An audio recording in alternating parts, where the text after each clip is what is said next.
The wind didn't sigh through the ancient pines surrounding the graveyard of the unsleeping. It shrieked. A raw, keening sound that tore at the silence of the remote valley and clawed at the rough stone walls meant to contain whatever restless things lay within. Rain, cold and stinging, lashed down, turning the narrow, muddy paths between the graves into slick, treacherous canals. David pulled his worn coat tighter, the oil lamp he held casting a wavering, pathetic circle of light against the overwhelming black. The air smelled of damp earth, decaying leaves, and something else, something faintly metallic and unervingly sweet, like old blood mixed with graveyard flowers. He hated the night rounds. Every caretaker before him in this forgotten corner of the world, tucked away behind jagged, nameless mountains, had eventually succumbed to the pressure, the isolation, or perhaps, the whisperings the wind carried from beyond the iron gate. David had taken the job seeking peace, a quiet escape from a life that had become too loud, too demanding. He had found only a different kind of demand, one etched onto crumbling headstones and scribbled in a heavy, leather-bound ledger that never left his side. The cemetery itself was a chaotic sprawl. Not the neat, orderly rows of the graveyards back home. Here, plots were squeezed together at odd angles, headstones tilted like drunken sentinels, many completely overgrown with moss and ivy, their inscriptions long since claimed by time and the persistent, damp climate. Some were grand, albeit decaying, mausoleums, others were marked by simple wooden crosses that looked like they might splinter and fall apart at any moment. There were perhaps 200 graves in total, but it felt like thousands were watching him from the gloom. The ledger weighed heavily in his other hand, its pages brittle and stained. It contained not names and dates, but rules. A specific rule for each plot. Some were simple, mundane even. Plot 1A, ensure the stone is cleared of leaves weekly. Plot 5C, replace the broken fence post. But most were not. Most were utterly, terrifyingly bizarre. Plot 3B, never look directly at the stone at dusk. Plot 7A, leave an offering of sour milk on the first Friday of the month. Plot 11C, ensure the single rose planted here is always red. If it wilts, replace it immediately. If it changes color, run. David's heart hammered against his ribs, a frantic bird trapped in a cage. Tonight's round was just a general check, but the rules were always in his mind, a constant, nagging anxiety. He had spent the first 2 weeks here in a cold sweat, poring over the ledger by flickering lamplight, trying to decipher the faded script and understand the horrifying logic behind these directives. The old woman in the village, Maria, who had reluctantly handed him the keys and the book, had only ever said, "They rest, mostly. The rules keep them resting. Do not break the rules. Ever." Her eyes, dark and ancient, had held a depth of fear that chilled him more than the mountain air. The villagers themselves gave the cemetery a wide berth, crossing themselves and spitting into the dust whenever its name was mentioned, a local dialect word that roughly translated to the waiting place. He reached plot 3B. The stone here was different. Taller than the others, a dark, unpolished granite, utterly devoid of any inscription, name, or date. It felt colder than the surrounding stones, even through his gloves. The air around it seemed thinner, and the wind here didn't shriek, but instead created a low, guttural hum that vibrated in his teeth. It wasn't dusk, it was well past midnight, but the rules still echoed in his mind. Never look directly. Even now, in the dead of night, he found his gaze wanting to drift towards the featureless stone, an unsettling pull drawing his eyes. He forced himself to look at the soggy earth, at the puddles reflecting the dim lamplight, at the gnarled roots pushing up from the soil near the base of the stone. Anything but the stone itself. A faint sound came from behind him. A soft, wet slap. He spun around, raising the lamp. Nothing. Just the rain drumming on the ground, the groan of the wind. But the feeling persisted, a cold awareness that he was not alone, that something was watching from the periphery of his vision. Was it behind a nearby mausoleum? Crouching low behind a cluster of forgotten graves? His breath hitched. Had he imagined the sound? Or was that part of the consequence for even thinking about looking at the stone? The rules never specified what would happen, only that you must not. The ambiguity was the worst part. It left his imagination free to conjure horrors far worse than anything concrete. He edged away from plot 3B, his boots sinking slightly into the mud. The humming around the stone seemed to follow him for a few steps before fading. He needed to finish his rounds. Check the western wall for breaches. Plot 4D's rule, ensure the small, stone birdbath on plot 9F was filled with rainwater. Plot 9F's rule, a rule he couldn't fathom the reason for, and make sure the bell on the miniature steeple of the mausoleum belonging to the Vasilake family, plot 15A, wasn't swinging. Plot 15A's rule, if the bell tolls, do not answer the door. Leave the valley. Each step was heavy with dread. The rain intensified, blurring the shapes of the headstones into distorted figures. The wind found new ways to whisper, mimicking voices, distant cries, things that sounded almost like laughter, but sharp and joyless. He knew, with a chilling certainty, that breaking a rule here wasn't just about disrespecting the dead or upholding tradition. It was about keeping gates closed, about maintaining a fragile balance that prevented something ancient and hungry from spilling out into the world. And tonight, alone in the dark, with the storm raging and the rules pressing down on him, David felt that balance teetering on the edge of collapse. The sound had stopped as abruptly as it began, leaving only the frantic thudding of Sarah's own heart in the suffocating silence. It wasn't like any animal cry she'd ever heard, not bird, not fox, nothing domesticated. It was a wet, gurgling choke, followed by a sharp intake of air that sounded almost human, but pitched too high, too thin. She stood frozen in the narrow, wood-paneled hallway of the old ryokan, the scent of tatami mats and aged timber thick in the air, overlaid with something else she couldn't quite place, damp earth? Faint, decaying sweetness? Outside, the late afternoon light was fading fast, bleeding into bruised purples and deep indigos beyond the intricate lattice of the shoji screens in the communal area down the hall.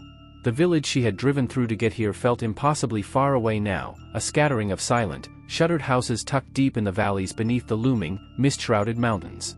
The air inside the ryokan felt heavy, cool despite the oppressive humidity outside.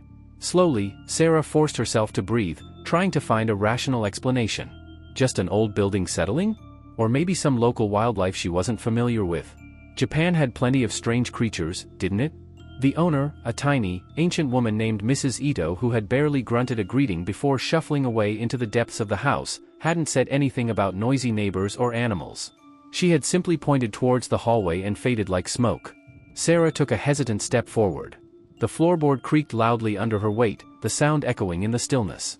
She flinched, her gaze darting towards the source of the sound she'd heard. It seemed to have come from somewhere deeper within the house, perhaps around the corner where the hallway angled towards the back. There was a faint light spilling from that direction, maybe a kitchen or a laundry area. Every shadow seemed to deepen, to writhe just at the edge of her vision. The traditional artwork on the walls, faded prints of serene landscapes and stern-faced samurai, now seemed to possess unsettling gazes that followed her. She hugged herself, trying to ward off a sudden chill that had nothing to do with the air temperature. This place was getting to her. The isolation, the jet lag, the sheer foreignness of it all. She was projecting her anxieties onto an old house. That had to be it. She needed to unpack, to get settled, to feel less like a trespasser and more like a guest. Her small suitcase sat abandoned by the entrance. But she couldn't bring herself to turn her back on the hallway. The silence felt charged, expectant. A faint, scraping sound reached her ears. Like fingernails dragged lightly across wood, or perhaps bamboo stalks rubbing together outside in the wind. But there was no wind. The air was utterly still. The sound came again, closer this time, from the corner. Slow, deliberate, scrape, scrape. Sarah's breath hitched. She backed away instinctively, bumping into the wall. The wood felt cold and slightly slick beneath her hand. Her eyes were wide, fixed on the corner. Was someone there? Mrs. Ito, perhaps? But the sound wasn't heavy, wasn't the shuffle of the old woman's zori slippers. It was light, almost delicate, yet filled with an unbearable tension. The scraping stopped. A moment passed. 2 moments. The silence returned, thick and absolute, broken only by the frantic drumming in her chest. She strained her ears, listening for any other sound, any movement. Nothing. Had she imagined it? Her mind was playing tricks on her. It had to be. She took a deep, shaky breath and started to turn, determined to retrieve her suitcase and find her room. As she did, her eyes flicked towards a small, dark alcove set into the wall near the corner. It held a small, wooden box, draped with a piece of faded, dark cloth. A tiny, almost imperceptible movement caught her eye within the shadows of the alcove. Not a movement, exactly. More like a cessation of stillness. As if something that had been perfectly still just wasn't anymore. She froze again, staring at the alcove. The darkness within it seemed deeper than the surrounding shadows, more absolute.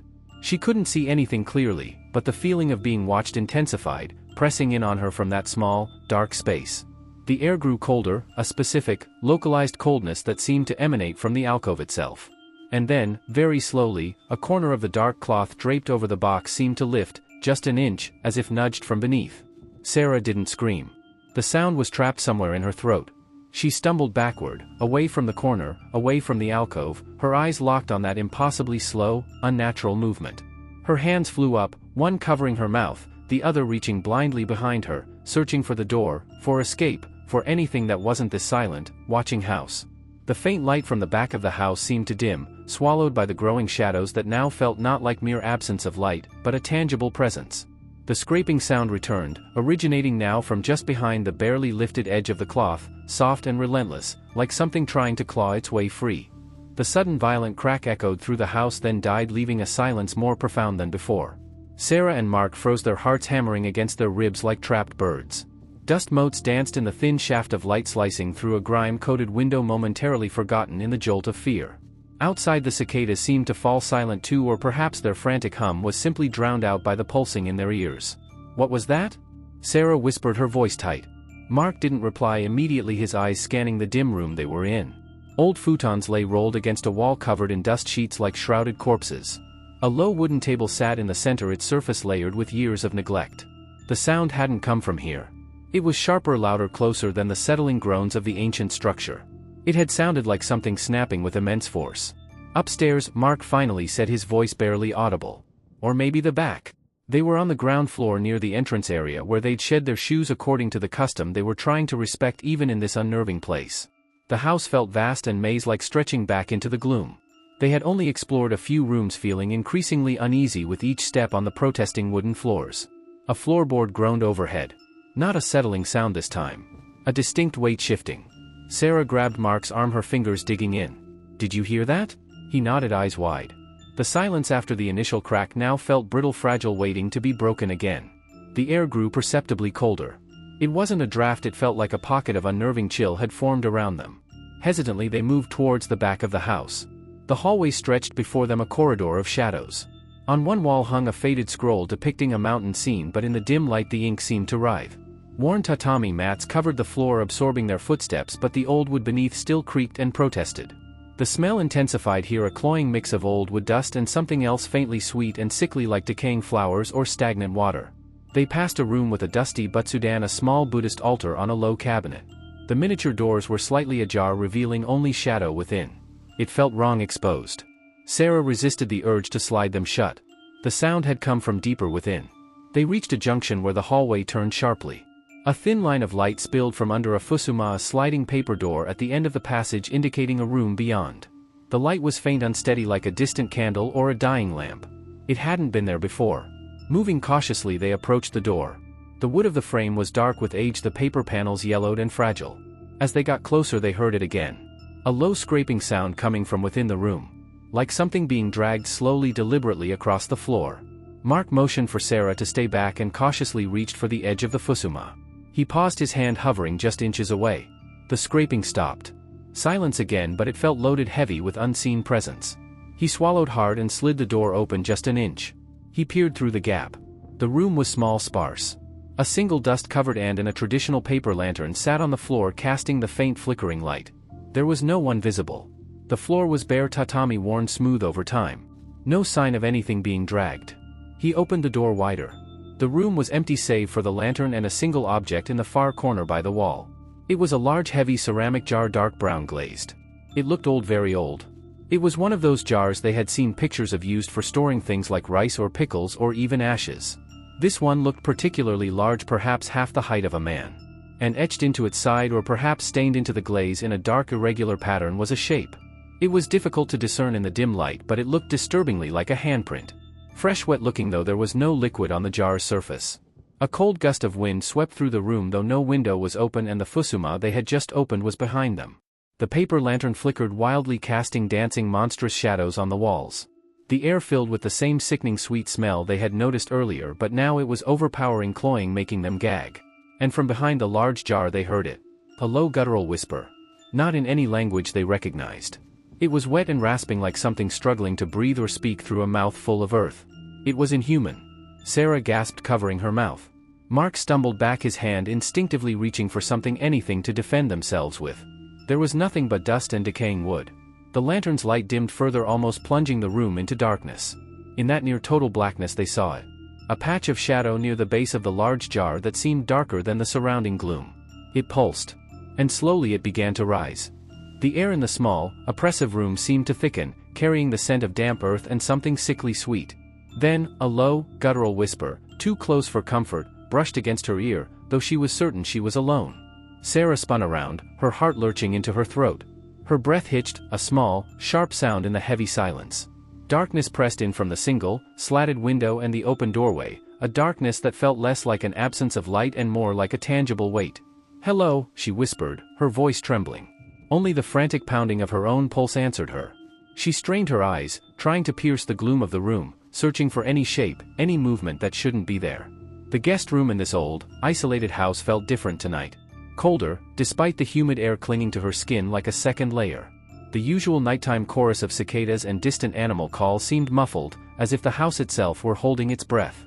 She hugged herself, her arms wrapping around her trembling body. Was she losing her mind?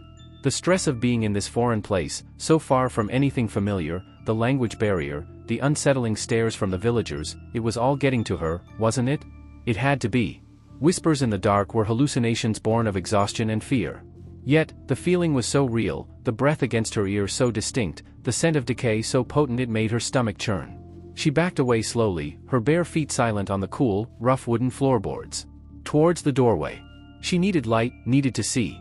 The single electric bulb in the main room flickered erratically when it was on, a luxury often denied them by the village's unreliable generator.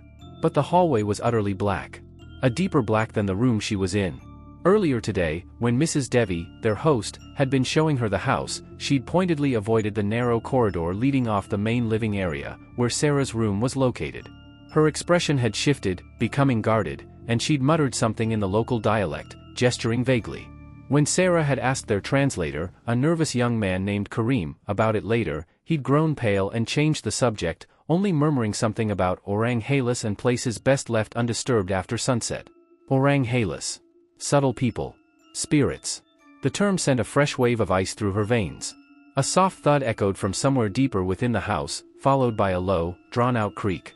It sounded like someone, or something, shifting weight. Not the gentle settling of an old house, but a deliberate movement.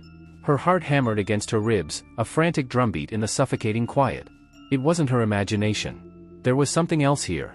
Panic clawed at her throat. Every instinct screamed at her to bolt, to run out of the house and into the unknown dangers of the tropical night. But where would she go? The village was miles away, a labyrinth of dark, winding paths she didn't know. The jungle that pressed in on all sides felt even more threatening than the darkness within the house. Another sound, closer this time. A faint scraping, coming from the wall right beside the doorframe. Sarah froze, every muscle locked. It was a dry, persistent scratch, like fingernails on aged wood. She held her breath, listening intently. Scratch, scratch, scratch, rhythmic and deliberate. It stopped. Silence descended again, heavier than before, thick with anticipation. She couldn't stay here. The whisper, the thud, the creak, the scratching, they weren't figments of her stressed mind. Something was in this house with her. Slowly, cautiously, she edged towards the doorway. Her hand reached out, fingers brushing against the rough wood of the frame. She listened, straining to hear anything over the blood pounding in her ears. The hallway was a void of absolute blackness. No light from the moon filtered in, no glow from outside. It was as if the darkness here absorbed all light. She took a tentative step forward, the floorboard beneath her foot protesting with a loud groan. She flinched, expecting a reaction, but there was none. Only the oppressive silence returned. Taking a deep, shaky breath, she stepped fully into the hallway. The air here was colder, damper, carrying that same sickly sweet odor from her room, mixed now with something else, something metallic and faintly unpleasant. Like old blood, or rusted iron. The scratch started again, further down the hallway this time, closer to the part Mrs. Devi had avoided. Sarah's mind screamed at her to retreat, to barricade herself in the room, to wait for morning. But a morbid curiosity, or perhaps a primal need to understand the threat, propelled her forward. Each step was agony, the darkness disorienting, the sounds of the old house amplifying into terrifying whispers and groans.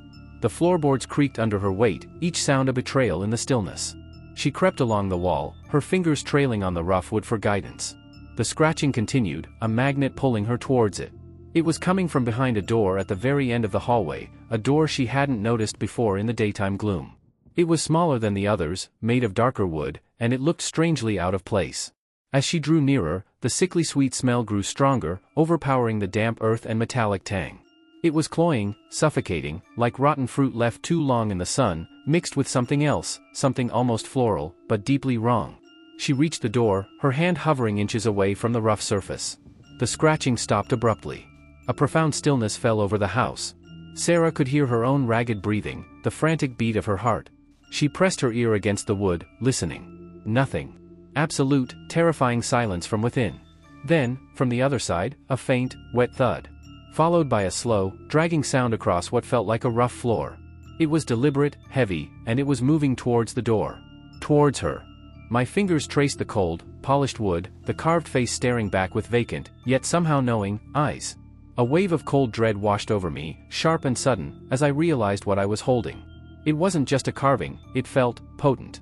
Wrong. The wood was dark, almost black, slick beneath my touch despite the intricate roughness of the carving. The figure itself was small, maybe 10 centimeters tall, depicted in a crouched, watchful pose.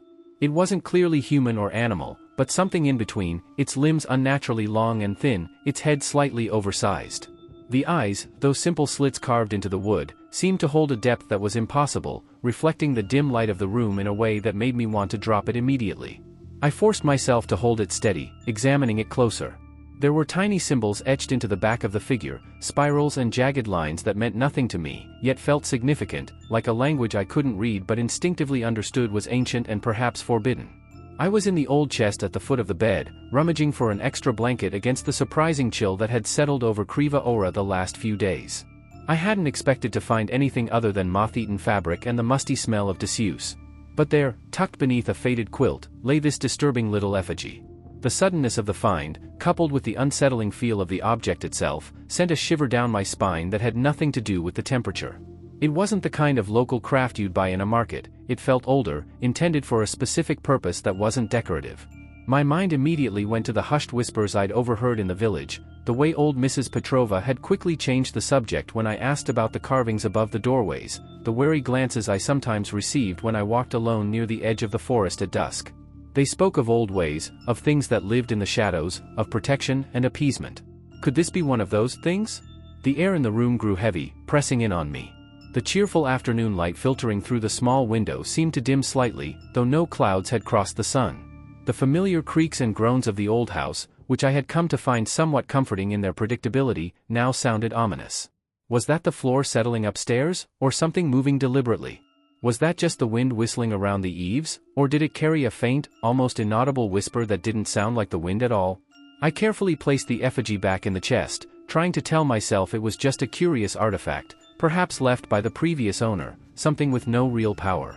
But as I closed the lid, the silence that followed was deafening, amplifying the frantic beating of my own heart. My hands were trembling slightly. I stood up, feeling exposed, vulnerable in the center of the room.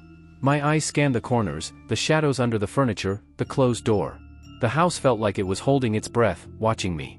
I needed a distraction, something to anchor me back to reality. I walked over to the small, cluttered desk near the window. Among the stacks of research papers and dusty books I'd brought with me was a small, leather-bound volume I'd picked up in the regional museum shop, Folklore and Superstitions of the Creepypasta region. I'd bought it mostly out of academic interest, planning to skim it later. Now, I snatched it up, my fingers fumbling with the brittle pages. I flipped through the chapters: harvest rituals, healing charms, wards against ill fortune, and then, forest dwellers and house spirits. My heart quickened. I scanned the text, my eyes darting across the foreign names and descriptions. Most seemed benign, protective household spirits or nature sprites. But some entries were darker. Lesovic, Domovic, Vila. And then I saw a name I hadn't heard before, or perhaps dismissed as just a regional variation. Kova. The text described a lesser-known entity, a possessive house spirit, particularly active if angered or neglected, sometimes depicted as a small, twisted figure. It was said to attach itself to a dwelling and its inhabitants, bringing misfortune or worse if not properly respected or if disturbed. The description mentioned offerings, specific chants, and small carved representations used in rituals of appeasement or banishment. The hair on the back of my neck stood up. Was the effigy a Kova? Had I, by simply finding it and perhaps moving it from its intended place, angered it? The book didn't give much detail about the carvings themselves, only that they were sometimes used. I looked back at the chest, a cold knot tightening in my stomach. A sudden, sharp rap sounded from the window. I jumped, dropping the book with a thud. My head whipped towards the glass. Nothing was there. It wasn't like a branch hitting the pane, which happened often in the wind. This was distinct, like knuckles on glass, just once, sharp and deliberate. My breath hitched. I waited, straining my ears. Silence. Just the distant, mournful sound of the wind, which now seemed to carry a different quality, a low moan that snaked through the cracks in the old walls. Then, from downstairs, I heard it. The faint, rhythmic creaking of the floorboards in the hallway. It wasn't the settling of the house this time. It was slower, heavier, purposeful. Someone or something was moving below me, heading towards the stairs. My eyes were glued to the closed door of the room, every muscle tensed, waiting for the sound to get closer, to ascend the steps, to reach my landing. The dread that had begun as a chill was now a consuming terror, freezing me in place as the deliberate, measured creaks continued their slow, steady approach. The air beneath the massive camphor tree grew colder the moment my fingers brushed the coarse wood of the doll. It was heavier than it looked, a dense, uncomfortable weight that settled in my palm. Its surface felt dry and strangely warm despite the chill around it. The tiny face, crudely carved, held no expression beyond the painted shut eyes, yet I felt an unsettling presence emanating from it, like a quiet hum under the skin. The thin crimson threads wrapped around its neck were disturbingly tight, almost biting into the wood. They looked like dried blood, though I knew that was just my fear playing tricks. The forest around me had fallen unnaturally silent since I knelt down. The usual symphony of cicadas and unseen rustling creatures had ceased, leaving only the distant, mournful cry of a bird I couldn't identify and the faint whisper of wind high in the ancient branches above. My heart hammered against my ribs. The old woman's warnings about disturbing what lay sleeping, about things that attached themselves to the unwary, flooded my mind. Every instinct screamed at me to drop the doll, to run back the way I came and pretend I had never found it. But a morbid curiosity, a foolish, dangerous need to understand what this village truly hid, held me captive. This doll felt significant, a key piece in the puzzle of the unease that permeated this place like damp rot. With trembling fingers, I carefully loosened the threads just enough to slip them off the neck, intending to examine them closer. The wood under the threads was darker, stained, as if by something long absorbed. As the final loop came free, a faint, almost inaudible sigh seemed to escape the doll. A shiver traced its way down my spine that had nothing to do with the temperature. I gripped the doll tighter, stuffing it into the inner pocket of my jacket. Leaving it here felt like leaving a loaded gun lying around. Taking it felt like picking it up. Standing up slowly, I scanned the area. The setting sun filtered through the thick canopy, casting long, distorted shadows that seemed to writhe at the edges of my vision. The path back to the village, normally a clear line through the undergrowth, seemed less distinct now, swallowed by the encroaching dusk. I took a step, then another, forcing myself to walk with a semblance of normalcy, though every nerve ending was screaming. The forest sounds didn't return. The silence was profound, a heavy blanket that pressed in on me, amplifying the sound of my own breathing, my own pounding heart. As I walked, the doll in my pocket felt increasingly heavy. It no longer just sat there, it seemed to pulsate faintly against my chest. I tried to ignore it, focusing on the path, on placing one foot in front of the other. But the air grew thicker, colder. It felt like walking through water. I kept glancing over my shoulder. Nothing was ever there, but the feeling of being watched was suffocating, a pressure between my shoulder blades. Sometimes, from the periphery, I thought I saw fleeting shapes moving just beyond the tree line, too quick to be real, like smudges of shadow detaching themselves from the deeper darkness. Then came the whispers. Faint at first, like dry leaves skittering across stone. They seemed to come from everywhere and nowhere, just at the edge of hearing. Not words, not exactly, but a low, sibilant murmur that coiled around my mind, scratching at the edges of my sanity. Were they in my head? Or were they real? I squeezed my eyes shut for a second, trying to clear my thoughts, but they persisted. The doll in my pocket felt suddenly ice-cold, a stark contrast to the growing heat on my face. The path seemed to twist and turn more than I remembered. Landmarks felt wrong. Was this the same ancient rock I passed earlier? Had that tree always leaned at such an angle? Doubt gnawed at me. Panic began to set in, a cold dread that spread through my limbs. I quickened my pace, the whispers seeming to grow louder, closer, like insects swarming around my head. The air thickened further, carrying a faint, metallic tang, like old blood or rust. I finally saw the edge of the forest ahead, the boundary where the trees gave way to the scattered fields and then the first few houses of the village. Relief flooded me, sharp and sudden. But as I emerged from the tree line, the whispers peaked, resolving, for a terrifying second, into something almost recognizable, a chorus of thin, reedy voices sighing my name. Just as my foot touched the cleared ground outside the woods, the doll in my pocket vibrated violently against my chest. It felt like a live thing struggling to break free. Simultaneously, the ground beneath me shuddered. Not an earthquake, but something localized, a deep groan from the earth itself right at the forest edge. Then, from the darkness of the trees I had just left, where the shadows were deepest and thickest, 2 points of faint, unnatural red light flickered into existence, low to the ground, like malevolent eyes watching me. The whispers died instantly, replaced by an expectant, chilling silence that was worse than any noise. The red lights began to move towards me, slowly, deliberately, and I knew, with a certainty that froze my blood, that I had brought something terrible with me.